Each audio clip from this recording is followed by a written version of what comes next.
kebetulan kan di rumah di halaman kami tuh ada cabai, ada kangkung gitu ya. Nah, bapak tuh langsung nyiram gitu. Padahal pagi-pagi itu kan dulu hara ya, baru dulu gitu.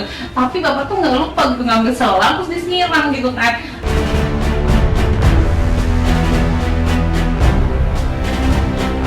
Pupuk kita itu alami dari sananya, dan kita lihat. Dan juga sudah banyak kita buktikan, dan warga kita di sini pun juga sudah banyak yang minta, dan alhamdulillah hasilnya sudah bagus.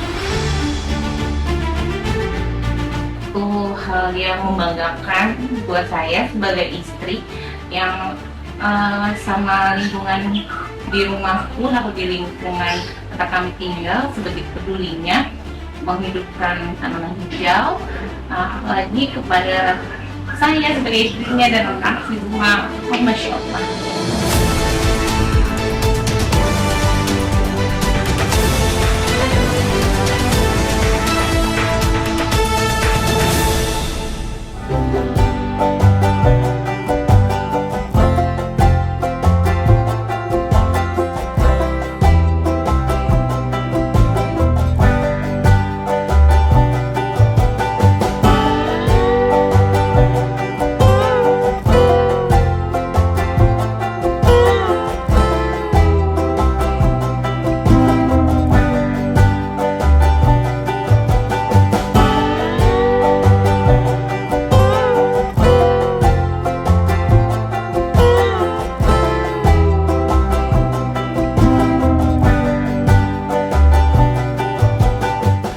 Pagi rekan-rekan semua, pagi ini ketemu dengan saya lagi dalam proses atau pengkajian tentang urban farming. Kemarin sempat saya menjelaskan bahwa dasarnya saya mengerti dengan urban farming itu dari rumah dengan lingkungan di sekitarnya.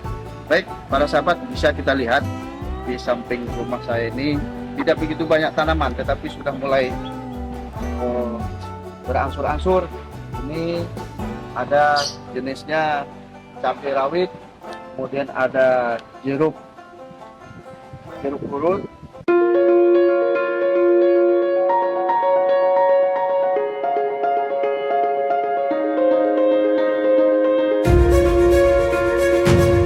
cabai juga yang saya taruh di pot-pot. Contohnya kita lihat dulu sebentar. Ini tanaman kangkung yang saya tanam. Berawalnya dari sini kecil sedikit, dengan lingkaran kecil sini saja kita bisa menghasilkan yang sangat-sangat bermanfaat buat anggota keluarga kita. Ini kalau dia sudah numbuh, kita potong, kita ambil, kita masak, itu sudah mengurangi kita kalau untuk sarapan pagi atau makan siang kita. Kemudian di belakang ada tanaman yang sengaja saya taruh di pot-pot. Nah, ini salah satu contohnya tanaman kita yang belum berhasil. Nah, ini masih kelihatan banyak keritingnya ini. Nah, ini sudah ada berbuah sebenarnya, satu sudah mulai berbuah. Cuma ada kendala ini. Kendala ada penyakit dia di dalam, jadi dia keriting.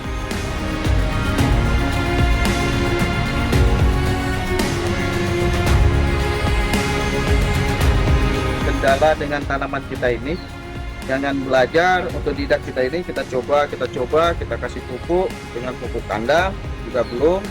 Kalau pupuk kita beli di tempat tukang pupuk, urea, NPK, pasti dia akan numbuh bagus. Tetapi kita berusaha, apa yang ada di alam, apa yang kita produksi, itu kita manfaatkan. Kemarin kami pernah menyampaikan bahwa kita membuat pupuk komposter. Nah, itu yang kami manfaatkan sekarang, pupuk komposter itu. Setelah dapat, kita berikan ke tanaman ini. Ya alhamdulillah, setelah kita berikan ini, contohnya tadi yang di depan tadi sudah hijau-hijau. Nah, itu kita pakai pupuknya pupuk komposter. Nah, itu yang kita kelola.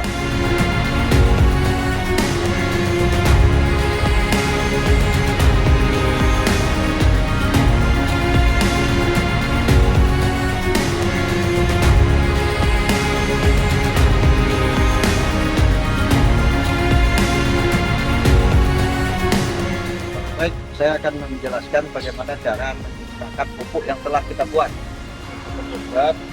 Ini sengaja ditaruh di botol aqua karena lebih gampang kalau ada warga kita yang minta, kita kasihkan. Nah, tapi ada imbal baliknya kalau di sini nih, kita kasih pupuk 1 botol, tapi dia datang ke kita itu membawa minimal 10 botol lagi.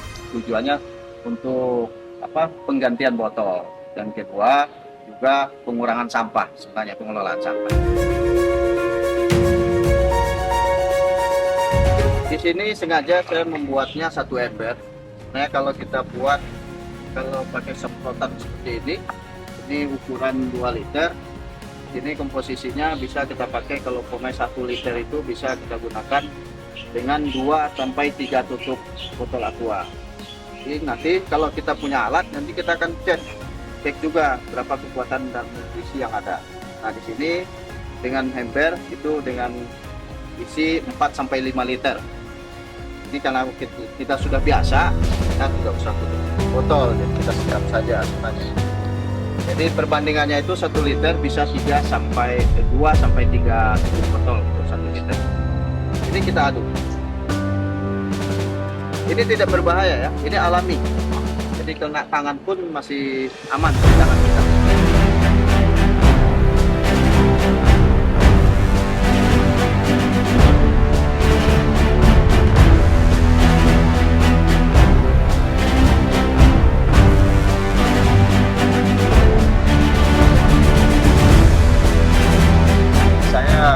Perlihatkan tadi yang saya sudah sampaikan bahwa di belakang sana tadi itu ada tumbuhan-tumbuhan yang gagal. Nah, ini banyak kita belajar dari situ, dari kegagalan-kegagalan itu. Yang pernah saya sampaikan juga, kita belajar itu secara otodidak. Perhatikan dari kegagalan, kita akan menemukan keberhasilan. Nah, contohnya salah satu tanaman-tanaman kita yang gagal. Dan sekarang saya buktikan juga dengan hasil yang kita buat kemarin, seperti yang kami sampaikan, untuk pupuk komposter. Nah, ini sudah pernah kita manfaatkan ini. Sekarang sudah kita manfaatkan. Nah, kita buktikan. Sekarang kita lihat, kita sudah siramkan ke bibit-bibit kita yang ada seperti ini, dan hasilnya juga sudah bagus karena pupuk kita itu alami dari sananya. Dan kita lihat. Dan juga sudah banyak kita buktikan, dan warga kita di sini pun juga sudah banyak yang minta kita di bagian pupuk di belakang. Dan mereka juga sudah menyiramkan ke tanaman-tanaman yang ada di depan rumah. Dan ada juga yang memelihara bibit cabai-cabai, mereka sudah pada minta. Dan alhamdulillah hasilnya sudah bagus.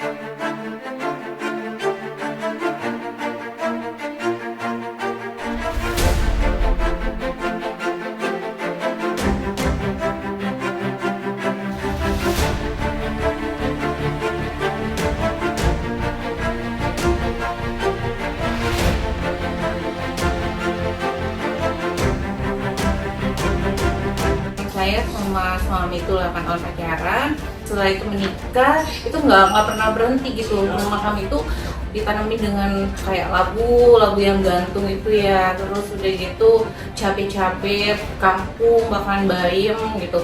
Yang saya takjubkan adalah memang bapak ini seneng banget nanam-nanam gitu, karena kebetulan almarhum mama pun di rumah itu juga ada kayak kandang ayam gitu kan, terus kayak gitu pohon-pohon pembibitan kayak cabai, terus kayak daun serai gitu. Alhamdulillahnya ya ini ya, kita punya komandan yang satu frekuensi. Kalau anak Gen Z ngomong sekarang itu satu frekuensi, jadi datang sama bapak, terus saya sempat nutuk sih, widih akhirnya ya suamiku dipercaya sama komandan untuk menunjukkan kami.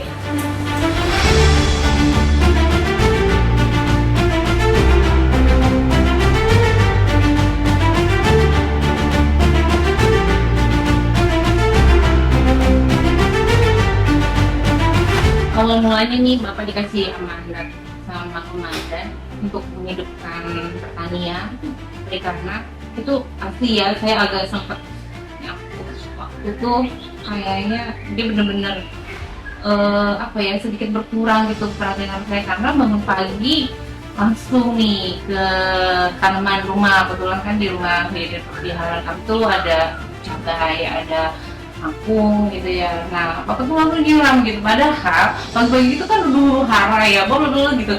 Tapi bapak tuh nggak lupa gitu ngambil selang terus disiram gitu kan.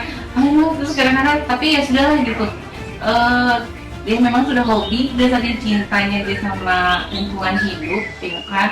Terus udah itu sekarang tambah lagi kayaknya global warming ya, jadinya saya sudah ya suatu hal yang membanggakan buat saya sebagai istri yang sama lingkungan di rumahku atau di lingkungan tempat kami tinggal sebagai pedulinya menghidupkan tanaman hijau, apalagi kepada saya sebagai istrinya dan anak di rumah. Masya Allah.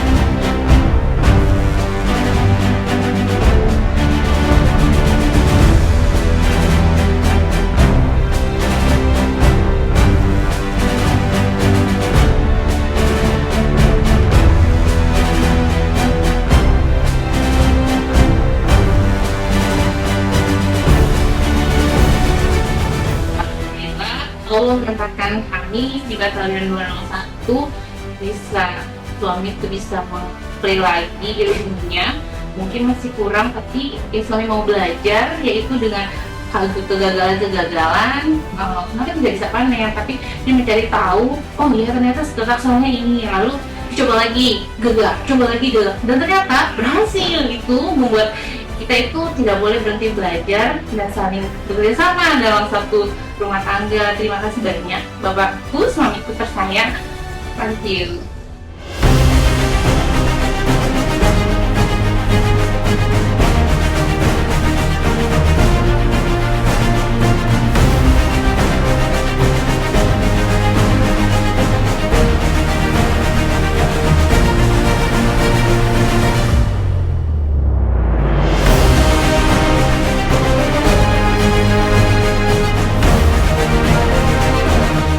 Assalamualaikum warahmatullahi wabarakatuh.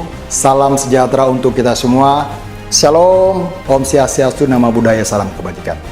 Saya Letkol Infantri Muhammad Resunus sebagai dan Yonip 201 Jayuda mengucapkan selamat dan terima kasih kepada seluruh personil 201 Jayuda yang telah berhasil mengembangkan program urban farming yang berada di lahan kosong Yonip 201 Jayuda. Keberhasilan urban farming ini tidak hanya menunjukkan kemampuan prajurit Yonip 201 Jayuda, tetapi juga menunjukkan dedikasi dan kontribusi yang signifikan dalam mendukung dan mengembangkan serta menjalankan program pemerintah dalam upaya penghijauan di tengah tantangan pemanasan global. Keberhasilan ini bukanlah akhir dari sebuah perjalanan. Kami sangat berharap bahwa program urban farming ini terus dikembangkan dan menjadi contoh yang dapat diikuti oleh seluruh masyarakat Indonesia secara luas. Dengan semangat gotong royong dan dedikasi yang tinggi, kita dapat menciptakan lingkungan yang lebih hijau dan sehat bagi generasi yang akan datang. Jayuda selalu di depan dan menentukan.